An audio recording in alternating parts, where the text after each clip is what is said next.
Hello everyone, welcome back to my channel breath and be.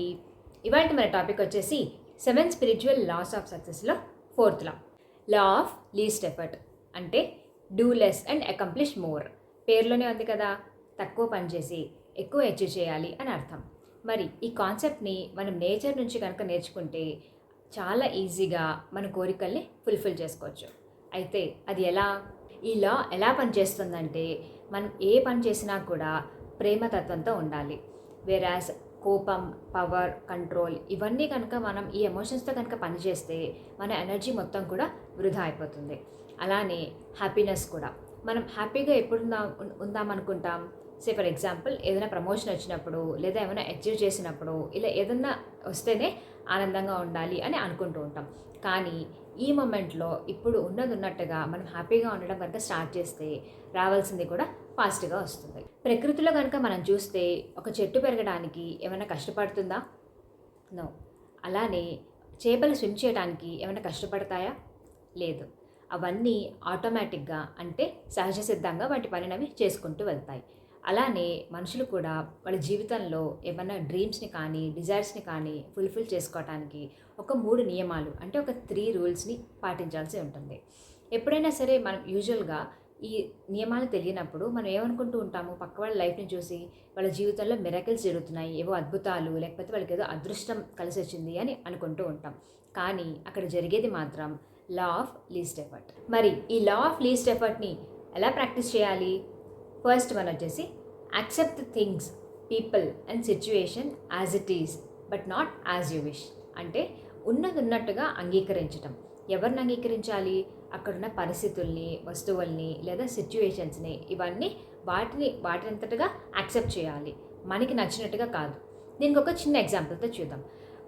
మన మాటే మనం వినం. అదేంటి మన మాట మనం ఎందుకు వినం అని అనుకుంటాం. ఫర్ ఎగ్జాంపుల్, నేను రేపటి నుంచి పొద్దున్నే లేచి నేను జిమ్కి వెళ్ళాలి లేదా వాకింగ్కి వెళ్ళాలి అని అనుకుంటా. ఒక 2 రోజులు వెళ్తా, 3rd డేకి నిద్రపోతా.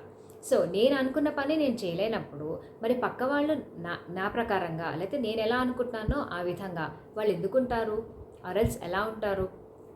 సో వాళ్ళ నుంచి మనం ఎక్కువ ఎక్స్పెక్ట్ చేయకుండా ఉన్నట్టుగా వాళ్ళు ఎలా ఉంటే అలా ఆ ప్రకారంగా మనం యాక్సెప్ట్ చేయగలిగితే మనకి ఎటువంటి ప్రాబ్లం ఉండదు. Second one, take 100% responsibility. అంటే మనమున్న సిచ్యువేషన్లో ఎటువంటి పరిస్థితులు అంటే అటువంటి పరిస్థితుల్లో నో బ్లేమ్, నో కంప్లైంట్. అది ఎవరిని? ఎదుటి వాళ్ళని కావచ్చు, లేదా మనల్ని మనం కూడా కావచ్చు. ఇట్లా ఇవి 2 చేసిన తర్వాత ఆ సిచ్యువేషన్లో రెస్పాన్సిబిలిటీ అని చెప్పాను కదా, అంటే రెస్పాన్స్ ఇచ్చే ఎబిలిటీ మనకు ఉండాలి. ఆ ప్రాబ్లం నుంచి ఏదైనా ఆపర్చునిటీ ఉందా అని చూసి దానిని ఒక మంచి అవేర్నెస్గా మనం కన్వర్ట్ చేసుకోవాలి.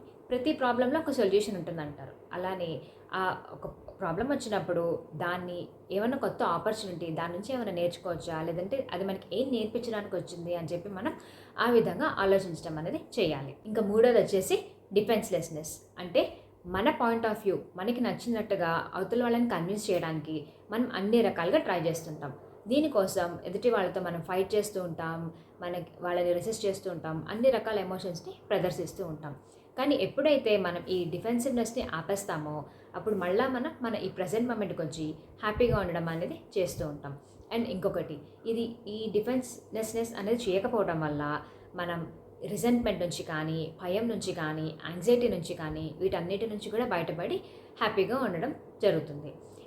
మనం ఇది ఎందుకు స్టాప్ చేయాలి అంటే, ఎప్పుడైతే మన కోరిక హ్యాపీనెస్ నుంచి వస్తుందో అప్పుడు ఈజీగా ఎఫర్ట్లెస్గా జరుగుతుంది, rather than anxiety and fear నుంచి కన్నా. సో ఈ 3 కూడా, ఈ పైన ఈ 3 ఇందాక చెప్పుకున్న యాక్సెప్టెన్స్, టేక్ 100% రెస్పాన్సిబిలిటీ అండ్ డిఫెన్సివ్నెస్, ఈ 3 ప్రాక్టీస్ చేయడం వల్ల మనం ఏ కోరిక అయినా సరే ఈజీగా ఎఫర్ట్లెస్గా తీర్చుకోగలుగుతాం. దీనికి ఒక బెస్ట్ ఎగ్జాంపుల్ చూస్తే కనుక పెద్దవాళ్ళు, అంటే హై ప్రొఫైల్ వాళ్ళు ఎవరినైనా తీసుకుంటే వాళ్ళు ఏది కోరుకున్నా సరే, ఏది తలుచుకున్నా సరే ఇట్లా తీర్చుకోగలుగుతారు. దానికి మెయిన్ రీజన్ ఏంటంటే వాళ్ళు ఈ లాని ప్రాక్టీస్ చేయడం వల్ల. మనం అనుకుంటూ ఉంటాం వీళ్ళు పట్టిందల్లా బంగారం, లేదంటే వీళ్ళు ఏది అనుకుంటే అది జరుగుతుంది అని. అది ఎలా పాసిబుల్ అవుతుంది? వాళ్ళకి లాస్ అన్నీ తెలుసు, అండ్ అది ఎవ్రీడే డే టు డే లైఫ్లో వాళ్ళు ప్రాక్టీస్ చేస్తారు. చిన్న వాటి కోసం కాంప్రమైజ్ అవ్వకుండా వాళ్ళు అనుకున్నది అనుకున్నట్టుగా ఈజీగా వాళ్ళు సాధించుకోగలుగుతారు. సో అదండి వాళ్ళ topic, law of least effort. మీ అందరికీ అర్థమైంది అనుకుంటాను. నచ్చితే కనుక మర్చిపోకుండా షేర్ చేయండి, కమెంట్ చేయండి అండ్ సబ్స్క్రైబ్ చేయండి. తిరిగి నెక్స్ట్ వీక్ 5th లాతో కలుద్దాం. Until then take care and bye by.